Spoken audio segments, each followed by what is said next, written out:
This video will walk you through some of the operation and safety procedures for your Champion 880-pound electric hoist.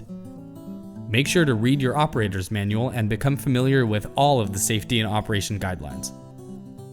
Make sure that your hoist is located in a well-lit, indoor space with enough clearance on all sides for safe operation. Ensure that the hoist is connected to an appropriate, properly grounded outlet. Improper connection of the power supply or grounding can result in electrical shock. Refer to the chart in your operator's manual to use the appropriate gauge extension cord if needed. Always stand to the side while lifting, and never position yourself underneath the load. Before each use, always inspect the hoist, wire cable, connections, and work area for any damage or possible hazards. Never operate a damaged hoist. Reference the chart in your operator's manual to ensure that the wire cable is always spooled correctly. This hoist is rated at 440-pound single line and 880-pound double line capacity.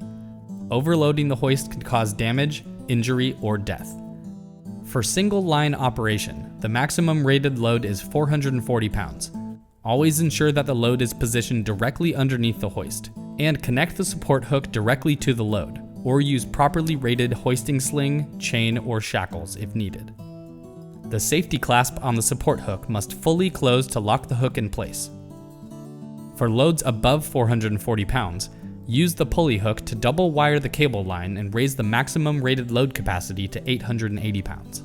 To do this, anchor the support hook to the designated support hole on the backside of the hoist frame. Then remove the R-pin and retaining bolt from the pulley hook, remove the nuts and bolts from the pulley hook, place the pulley assembly onto the wire cable, then securely reattach and tighten the nuts, bolts, retaining bolt, all washers, and R-pin.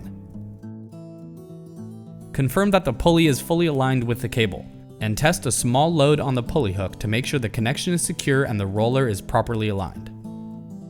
Once the load has been properly connected, always start the lift and inspect all connections to confirm that the hoist can handle the load. The stop bracket is set up to automatically shut down the hoist if the line blocker begins to pull it upwards. Do not reposition or remove the line blocker. It is there to prevent damage to the spool, cable, and hoist. This hoist is meant for intermittent use in 10-minute cycles. Under full load with a single line rig, do not power in or out for more than 2.5 minutes without letting the motor cool down for 7.5 minutes, and then resume the hoisting operation. When the hoisting operation is complete, rewind the wire cable and make sure it spools tightly and neatly. Follow the maintenance and storage instructions in your operator's manual and become familiar with all the safety and operation guidelines. And for more help guides, visit the Champion Help Center at help.championpowerequipment.com.